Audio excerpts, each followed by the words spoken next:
Just got back from seeing Black Widow. Here's what I thought.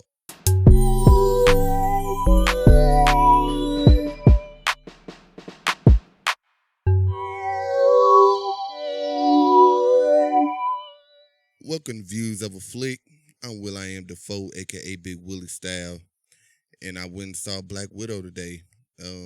Finally, first time seeing a Marvel movie in theaters for what has been longer than a year. We've been waiting on Black Widow for about a year and a half, it seems like now, with everything going on with the pandemic. And was it worth the wait?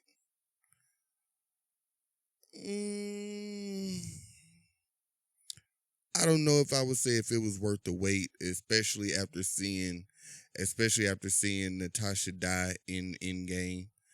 In which I thought going into this movie, I thought that would be like a cloud hanging over this movie, but it wasn't. You actually don't think about it. I thought about it maybe like once or twice during the movie, but that was just because of things that I was thinking during the movie.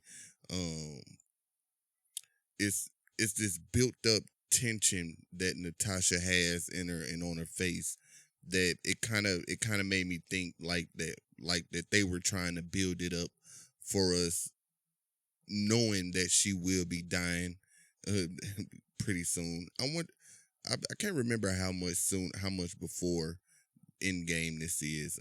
I know it's a couple of years though, but yes. But the movie in itself, I thought the first, I would say 5 to 7 to 10 minutes of this movie was complete fire. Complete fire. It is after that when they try to set up the story that I feel that the movie is just completely rushed. They could have took their time a little bit more to set things up.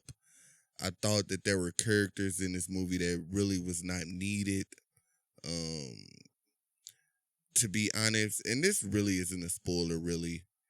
I thought David Harbour really wasn't needed in this movie. I thought a lot of the stuff that he brought to the movie was unnecessary in a Black Widow movie, to be honest.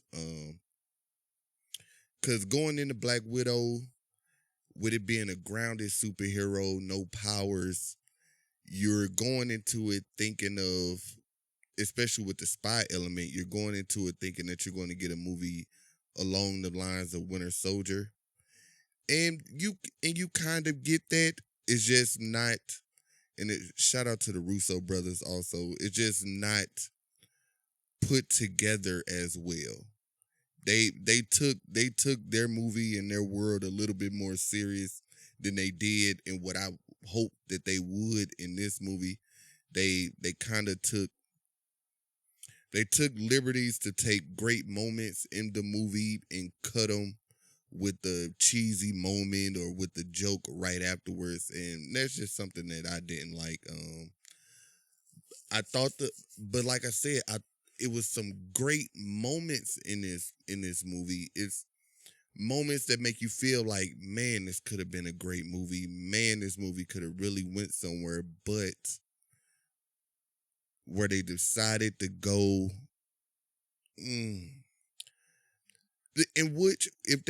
the story in which they decided to tell, I guess, nah, I would have just completely went with a different story, to be honest. The twist in this movie, I saw the twist coming, but maybe that was just from my knowledge of the casting and the things that was going on with the movie before the movie came out. So the twist of the movie really didn't surprise me. I heard and saw a few people. I like to keep my ear open and walking out the theaters just to see what the other people are saying about the movie, just to get a feel of how they feel about the movie. And a lot of people were actually surprised and didn't see the twist coming. So, like I said, maybe it was just my knowledge going into the movie beforehand.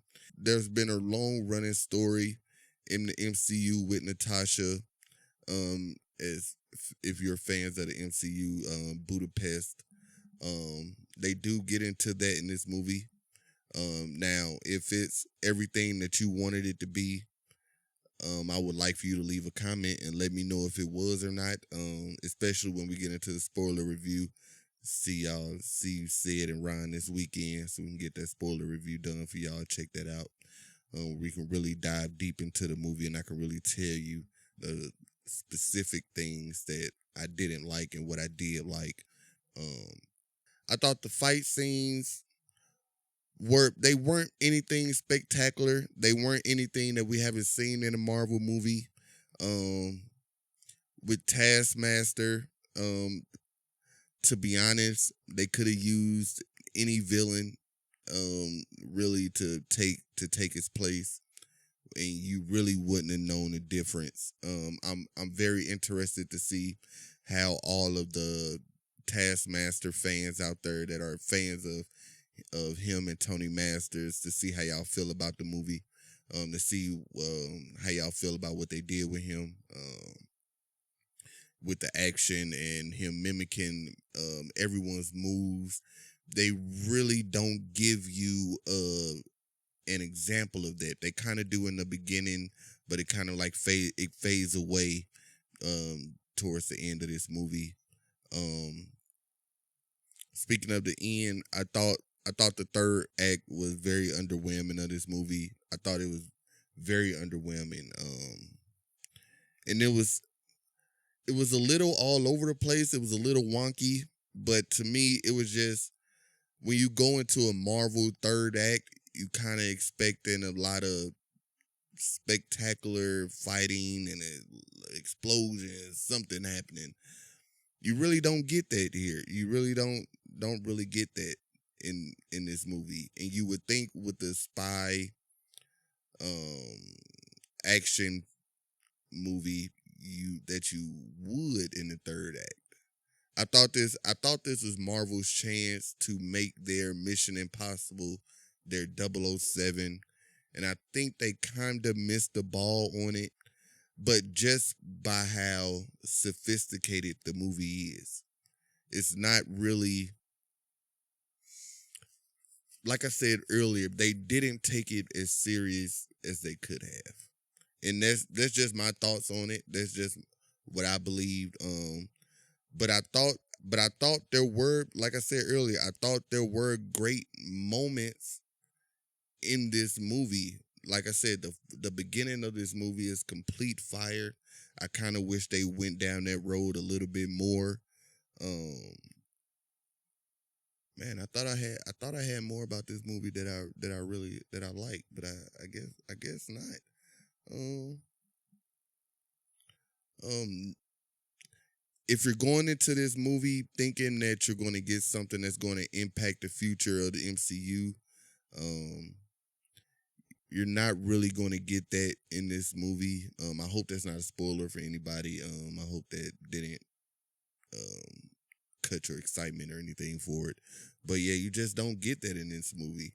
And if you're watching Disney Plus series, Loki, Winter Soldier, and WandaVision, if you watch that, keep your eye out for some characters. You never know. Kevin Feige did say that it is interchangeable. You will have people that switch from Disney Plus over to the movies, and we got our first example of that in this movie. I guess originally, because this was supposed to be out before the series on Disney Plus, it was supposed to go from the movies to Disney Plus, but it flipped with the circumstances of COVID and all of that. So, but what would I grade this movie? What would I grade it? Because like I said, I had a good time watching this movie. I will watch this movie again.